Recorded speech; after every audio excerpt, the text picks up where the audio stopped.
Hi everybody, welcome back to Everyday Thrifty Living. I'm Cass, and here as always. Hi everybody. And if you're new to the channel, please stick around, hit that subscribe button, click the bell so you find every time I upload a video. Thank you so much for clicking in, tuning in, checking us out, joining us. Hope everything is doing well. And today is a book review. I am doing a book review. It's my first one ever, so let's get right into Something Bad Wrong by Eryk Pruitt. I read it off of my Kindle, so that's why I don't have a physical copy with me. So that's what the cover looks like right there.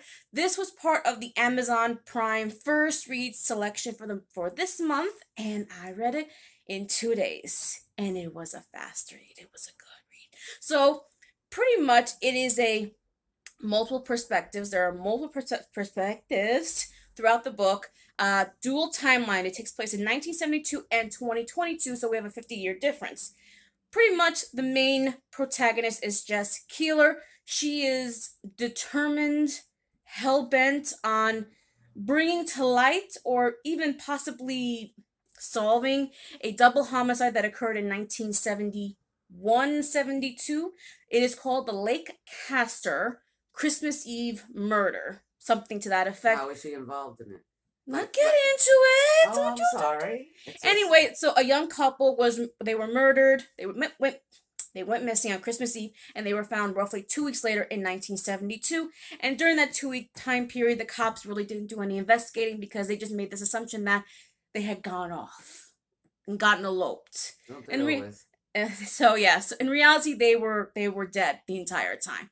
So she is determined to do some sort of like podcast, true crime thing to bring to light this case that pretty much never got any attention. In 2022. Okay, because I don't think they had any podcasts then. No, so it got no attention, and it really only the locals knew about this case. So in order to promote or get any attention, she enlists the help of Dan Decker. Now, Decker is a very problematic character. I did not like him one bit. He is a former journalist, TV anchor who got Me Too'd. Pretty much, there were a lot of interns who said some stuff about him, and think of like a Matt Lauer, I think. Just think of a Matt Lauer. Okay. He was supposed to, he is supposed to bring the attention to the case because I don't think she's very confident in that.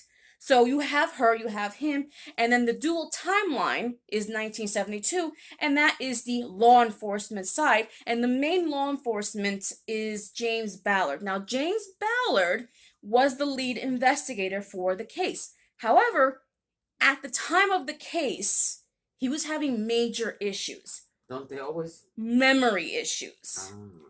For a young guy, not even quite to 50, I believe he was not quite to 50, having major memory bad problems.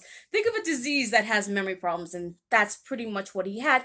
Now, as what Odie was mentioning, why is Jess interested in this case? Because James Ballard is her grandfather. He died long before she was ever born.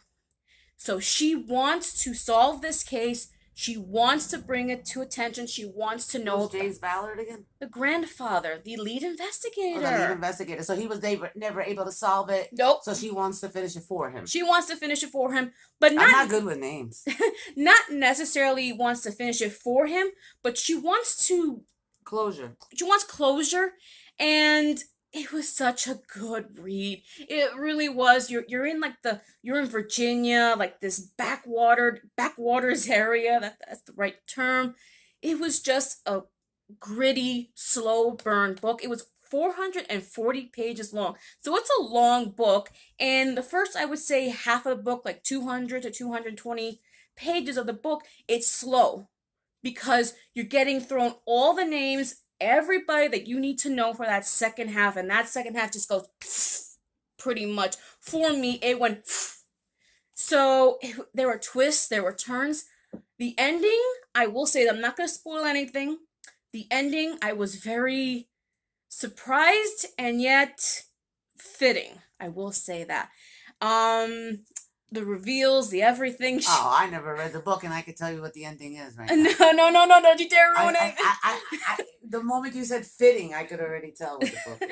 So it was just it was just so good. That's all I can really say. So Just you as a recommend people to read it. I would, if you have an Amazon Prime account, if you're paying that monthly fee or that yearly fee, and you have access, of course you have access to Amazon Prime, I don't and you know. have, I pay Amazon Prime. and you I have don't not have made access. a pick, if you have a Kindle or a smartphone with the Kindle app, then I definitely recommend this book. This book, I would give it a 4.5 out of 5 Guys, stars. just do it the old way. Go to the library and take it out, and then This read it book and will be return it. released on May 1st. So run to the library. This book will be released on May 1st, and it is, if I didn't mention this earlier, I should have. This is the first book in the Jess Keeler series, so book 2 will probably be out, and I have no idea when.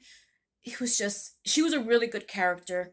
She was strong, determined, and a little, I don't want to say weak. Redundant? No, I would say a little on the weak side when it came to her grandfather, because she didn't want to do anything that would dishonor him in some way. You know, she didn't want it to be like a hit piece. She should never have started in the first place. But she started it, and yeah. So that is Something Bad Wrong. A really good book. A nice Spoiler alert, the butler did it. There's no butler. It was a good thriller. It made me on the edge of my seat. I was like, oh my god. Some of the twists, some of the turns. I got like that. I was like, oh my god, oh my god, oh my god. So yeah, I highly, highly recommend this book. It was really good. It's a nice thriller movie, and a thriller movie. It would make. It would probably make a good movie or a good TV show. So that is Something Bad Wrong by Eryk Pruitt. It was a really good book. That's all I can say. Pick it up at the library. Don't be a cotton picking penny. When it comes out on May 1st. We're in April.